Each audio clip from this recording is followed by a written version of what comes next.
One of the most distinctive characteristics of the human species is a relationship filled with change.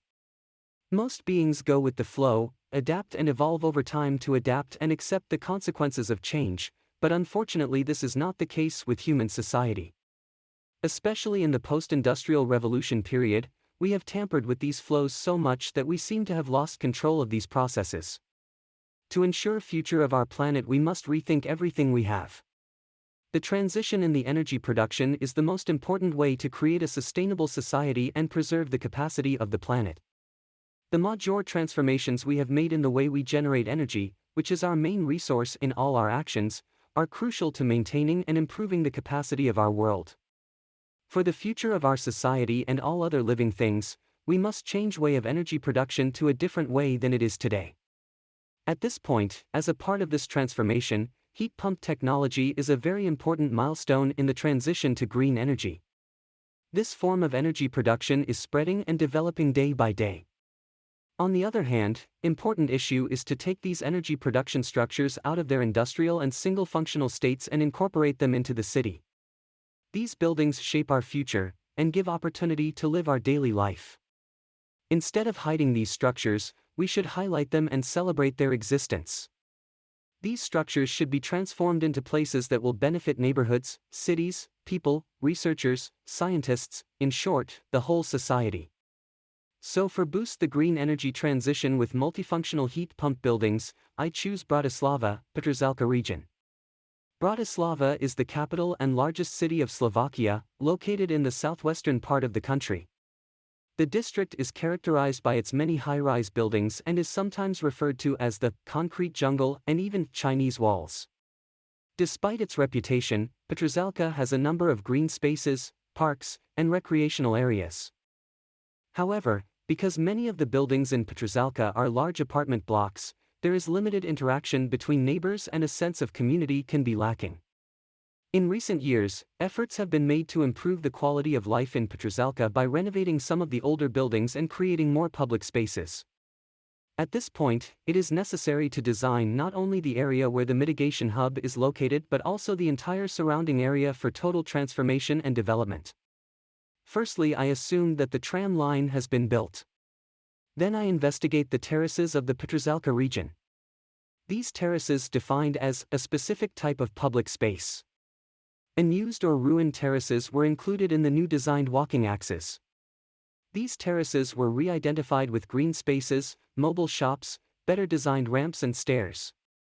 The walking axis connects to the terraces, and the tram stop connect directly to the terraces with a bridge. After terraces, walking axes connect to the ground level with ramps and stairs.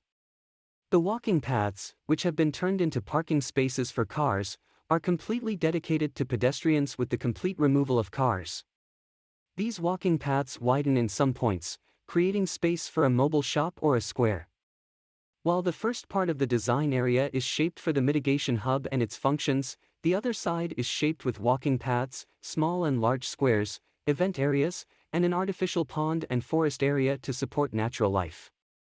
In this way, the natural character of the region is supported, new habitats are created, and new recreation areas are formed for the community. It gives new identities to areas which designed as replicas of each other. This green spaces will contribute to the city's biodiversity and help reduce urban heat island effects. The mitigation hub was constructed in an area where an elementary school is located with poorly designed green areas and concrete surfaces. Approximately 2,000 square meters of concrete surface is used for storage, parking, heavy-duty vehicle road and other technical purposes, while two main shell with 400 square meters area in each side in the building are equipped with heat pumps. It was designed to have a production capacity of 10 megawatts. The heat pump uses the ground as a heat source, and the boreholes required for this system are placed on the two sides of the building. Installations representing these boreholes are located at ground level. The two main shell where the heat pumps are placed are on the outer perimeter of the building. Like all other areas in the mitigation hub, they are positioned around the central core, which we call the debate hall, located in the center of the building. There are small exhibition spaces that show the interior of the main shell and its contribution to the local community's sustainability goals. The building have a modular design that allows for flexible use of the space, enabling easy reconfiguration of the technical components to adapt to changing energy and other functional needs. Models mated from the wood and the connection of the models provided with steel connectors. The building's facade designed with polycarbonate glass panels. Facades are also designed to incorporate artwork and public installations, creating a sense of identity and community ownership. It includes interactive elements, such as LED screens displaying real-time energy usage and production, educational boards providing information on renewable energy, and interactive exhibits showcasing the benefits of sustainable living. Also, experimental materials can be placed on the facade for further experiments. The building has a research and development hub that focuses on developing new sustainable technologies and strategies for energy and material production, urban agriculture, and community development. Offices for companies and startups that focus on green energy, sustainability, and innovation. These companies will have access to shared spaces such as meeting rooms, laboratories, and workshop areas. The aim is to create a hub of innovation and collaboration that fosters the development of new ideas and solutions for energy and sustainability challenges.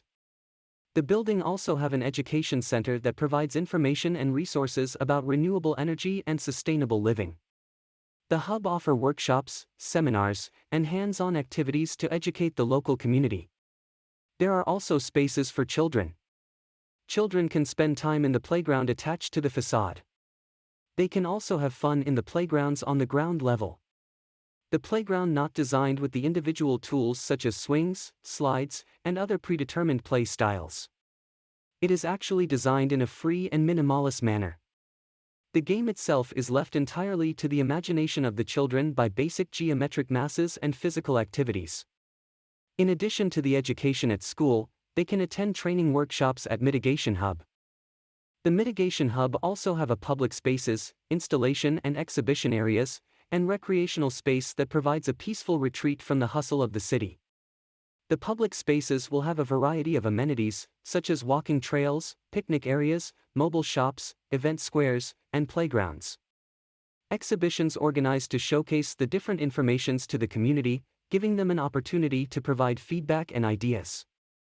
In the exhibition and installation areas, we are going to collaborate with local artists to create artworks that can be integrated into the Mitigation Hub and the other public spaces.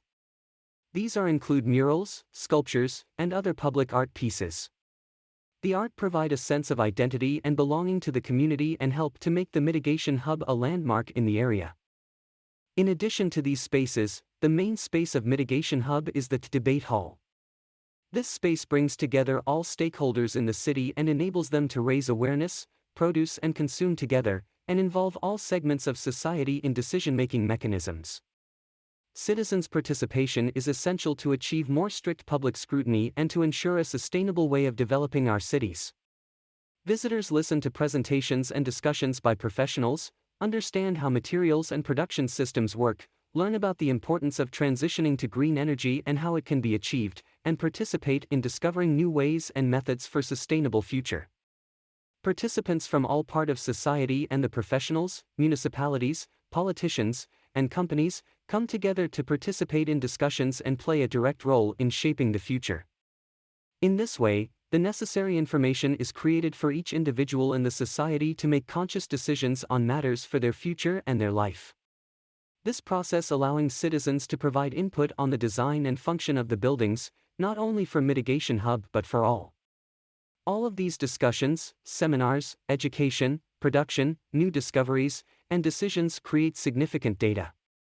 This data is stored, transformed into usable information, and is turned into applicable concepts not only for the Petrozelka region where Mitigation Hub is located but also for all of Bratislava and other cities. Thus, Mitigation Hub not only creates a structural and functional scheme but also a concept as a data and information set, and distributes it to other cities. With the applications to be made in other regions and cities thanks to this data, Mitigation Hub becomes a global concept rather than a regional practice and reaches its main goal. So main conceptual idea on the Mitigation Hub is to create collaboration that encourage producers, developers, citizens and politicians to influence and help them define their new strengths and responsibilities in the context of environmental, cultural and social developments and crises. The role of the design in this system is to initiate the reaction and provide control interfaces. These interfaces, shaped as a spaces in this concept. This space could be a square, a workshop area, or a debate hall. These spaces are encourage designed and undesigned communication. As a designer, my role is to encourage and enable the synergy between humans, all part of the society. Indeed, what we need today is precisely this responsive, collaborative attitude for evolutionary change. Lastly, with the words of Zygmunt Bauman, we are liberators, animators, inspirers who inspire people to do interesting things, themselves, and who help develop their potential which otherwise would be stifled.